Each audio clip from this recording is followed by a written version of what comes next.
if you are fed up, just like I am, of the range nerf on assault rifles, the head HP buff, and all these other changes that ArenaBreakoutInfinite developers have made to the game, which have made your AR shots ineffective beyond 50 meters on static targets with tier 4 or tier 5 ammo on the same level helmets, or sometimes even on lower level helmets, and not getting the kill just because you're outside of that effective range, which in my opinion doesn't make any sense at all. And those of you who watch my channel know that. Those of you who watch my streams know that how frustrating I find it that if you tap someone in the head with an assault rifle with the right bullet at 60 meters and they don't die, if you're super fed up with that, I may have the solution for you. And it's not the kind of solution that that is ideal, because this is more of a duct tape solution. It's more of a unofficial fix. It's not really how things should be. In fact, in my opinion, assault rifles should be effective at least up until 80 meters, at least, but they're not.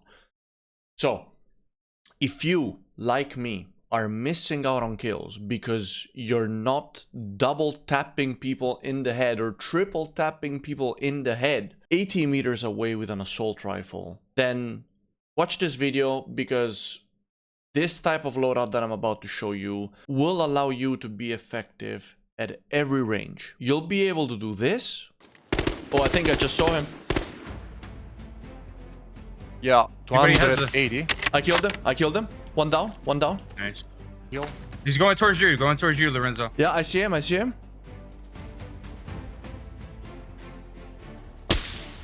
Missed. Hit him once. I think you killed him with that shot. Bro, there's a PMC on the road. What the fuck? Killed him. At extraction. Oh! I died. But you'll also be able to do this. Okay. One guy helicopter. He's going still. to path to Northridge. He's coming to you, Lorenzo, right now. On the dirt road, dirt road. Dead. Killed him. Good call. Nice. Yeah. I'm nading the bottom floor. Yeah. He's inside defensive. Oh, I hit him. He's inside then? Yeah, he's inside. He's inside. I'm... Killed him. Coming. Move from the right. God.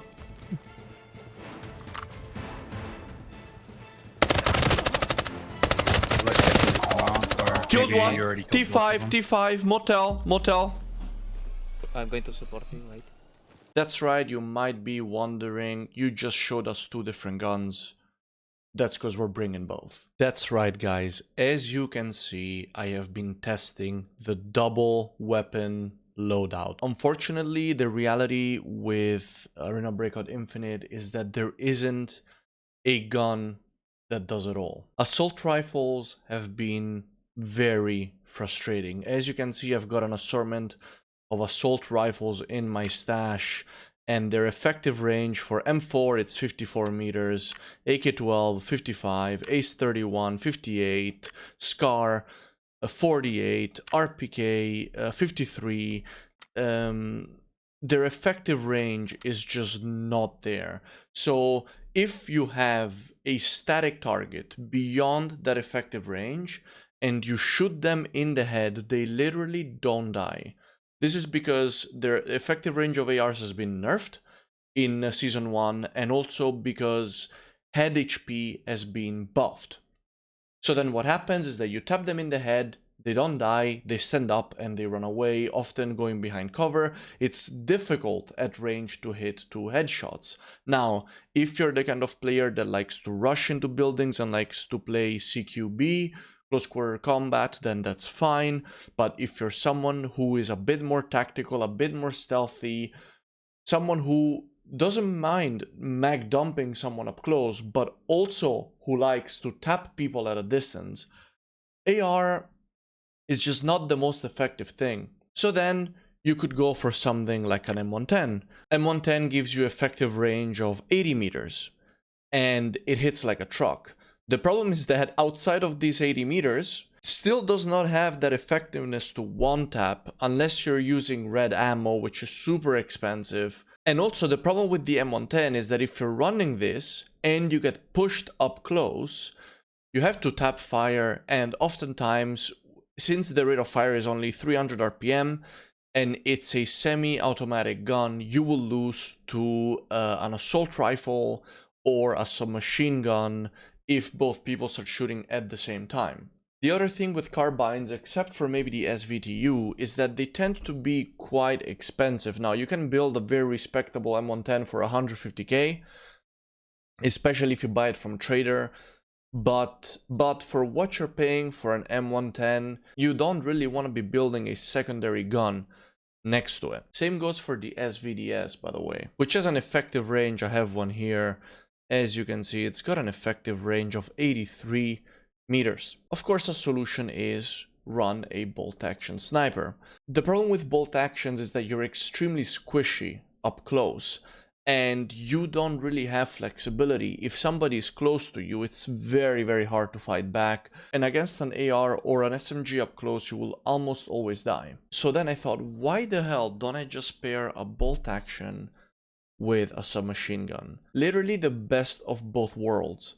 Submachine guns in this game have a range of between 20 to 40 meters, which for a close quarters encounter is good enough. Anything 50 meters or beyond, you've got your bolt action. You miss the shot with the bolt action, you get pushed, you can always switch to the secondary, to the MP5. Guys, trying this recently has been a breath of fresh air. This hybrid setup has been honestly working so well for me, and the best part is that you can build these two weapons to a competitive level without even breaking the bank. Let's get into the build for each one. So a M24, and the reason why I picked the M24 is because actually, except for the SJ16, which is super expensive, the M24 gives you an effective range of 120 meters. Only the SJ16 with 125 is better than that. Honestly, 120 meters is plenty of range. 9 times out of 10, the enemy will not be able to fight back at that range. And this gun is very, very easy to build. So the base gun costs, as you can see, 50k, but you can buy it from, if we go to the contacts, you can buy it from Randall Fisher for 25k. Boom. Let's buy that right now. How often can you do that? You can do that every 7-8 hours. You can buy an M24 for 25k, otherwise on the market for 50.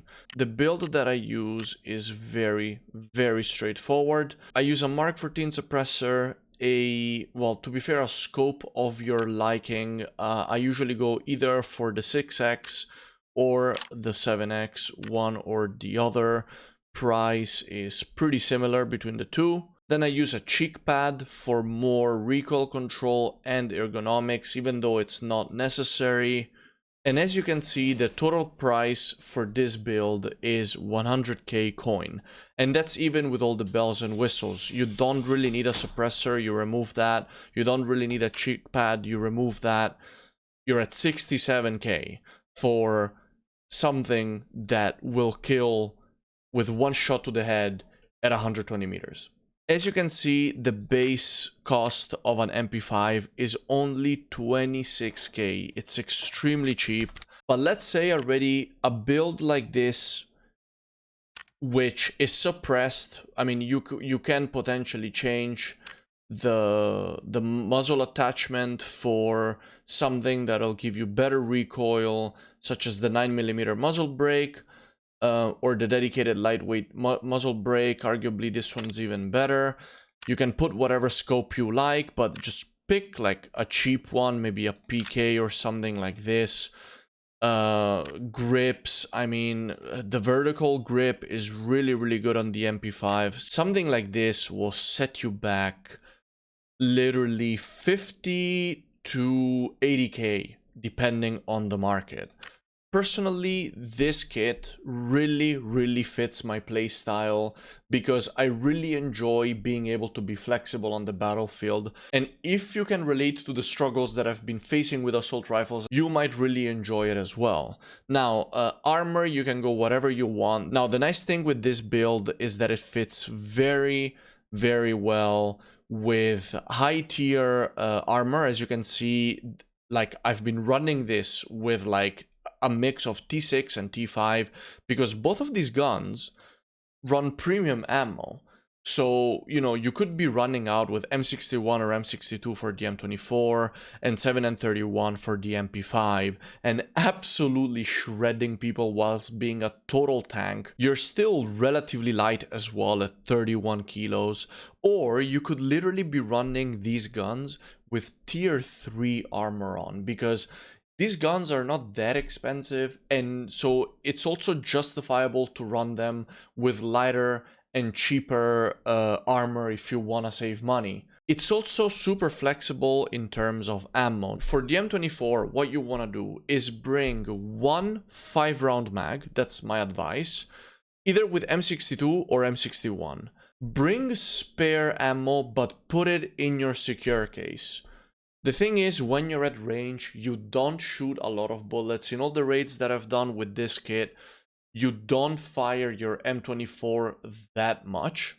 So you don't want to have a lot of ammo in your rig because you don't want to risk losing it. This is expensive ammo, guys. 5 shots of M61 are 100k, but they really do kill. M62...